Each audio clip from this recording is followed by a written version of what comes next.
C'est toute une démarche tout à fait noble, tout à fait louable d'associer justement la population pour prendre conscience de l'importance de son patrimoine, pour travailler de façon collective, pour fédérer autour donc justement de ce patrimoine naturel exceptionnel qu'héberge le territoire de Trois-Rivières. C'est l'occasion avec cet atlas de biodiversité communale de justement faire des inventaires, de justement donc bien connaître les milieux et de travailler ensemble pour préserver le cadre de vie et pour intégrer justement toutes ces richesses dans le développement, dans l'aménagement, dans les documents d'urbanisme de la ville. Naturellement, il y a une identité, il y a une originalité que justement Trois-Rivières a développée avec son histoire, avec son agriculture, avec donc ses peuplements, notamment ses Amérindiens. Nous savons que c'est la capitale des Amérindiens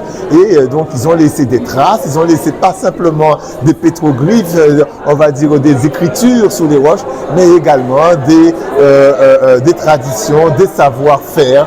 Et nous devons donc faire remonter tout cela pour souligner la particularité, l'originalité de cette biodiversité à travers cet atlas communal de biodiversité. C'est l'affaire de tous, comme j'aime dire. Il faut donc que les associations se mobilisent, que les établissements scolaires, que les élèves, que les CLSH, partout où justement des forces vives peuvent justement travailler ensemble. C'est l'occasion avec cet atlas de biodiversité, justement, de se mobiliser pour vraiment une bonne connaissance et valorisation de ce patrimoine naturel exceptionnel, unique, qui doit faire notre fierté et un levier de développement économique. Oui, bien sûr. L'Atlas de biodiversité communale, c'est une démarche qui a été lancée en 2010 par le ministère de l'écologie et qui consiste à valoriser la biodiversité sur le territoire. Et là, aujourd'hui, on valorise le territoire de la commune de Trois-Rivières. Alors, la commune de Trois-Rivières, elle a été lauréate de l'OFB pour lancer son Atlas de biodiversité communale. Donc, l'Office français de la biodiversité a donné sa confiance à la commune de Trois-Rivières pour réaliser son Atlas de biodiversité communale.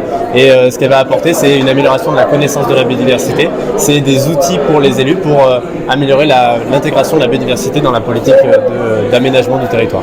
Alors oui, au cœur du sujet, et le sujet s'exporte parce que justement on a une biodiversité qui est très riche, on vous l'avez dit, donc entre la mer et la terre, on est sur sa partie terrestre, sur quelque chose de très riche avec des milieux très différents, très complémentaires et une biodiversité riche, en partie connue et à redécouvrir aujourd'hui avec l'Atlas de biodiversité communale.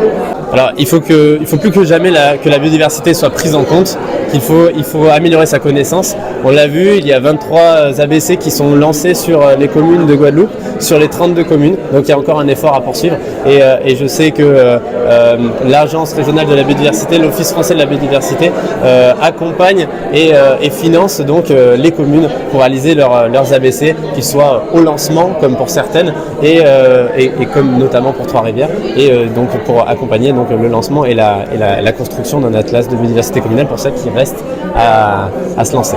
De faire ce travail en amont, d'accompagner les communes pour préparer un atlas de biodiversité communale parce que c'est un projet qui est conséquent.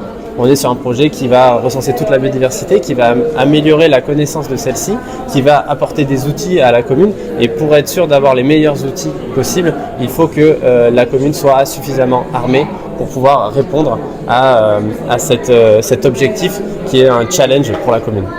Oui, donc ce soir au lancement de cet atlas de la biodiversité communale à Trois-Rivières. Donc ce que je retiens, c'est connaître, préserver et bien entendu valoriser notre faune, valoriser notre flore. Et il est important pour chacun des acteurs, aussi bien les scolaires, aussi bien les personnes dans nos familles dans les quartiers, que chacun puisse pouvoir participer, pouvoir faire remonter ses recherches sur le terrain par rapport à une espèce peut-être rare, mais aussi les espèces qui existent aussi bien en matière de faune et de flore.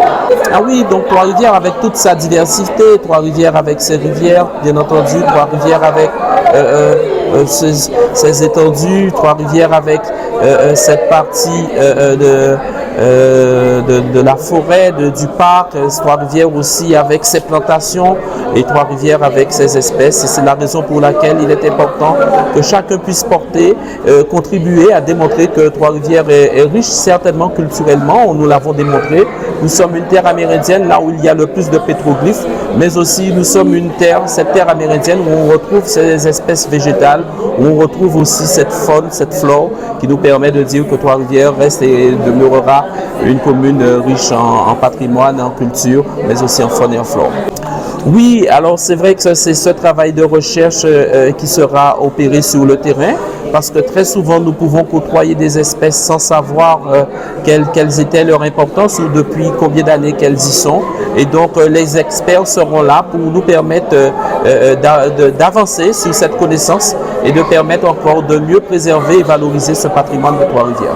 Alors les écoles ont un rôle important parce que vous savez que ces enfants ont ce désir de curiosité, de recherche, chercher à comprendre comment cela fonctionne et ensuite au retour à leur domicile le soir, quand ils arrivent en sortant d'école, ils sont là toujours pour raconter ce qu'ils ont vu, ce qu'ils ont partagé et pour nous, ils seront de véritables ambassadeurs auprès de leur famille.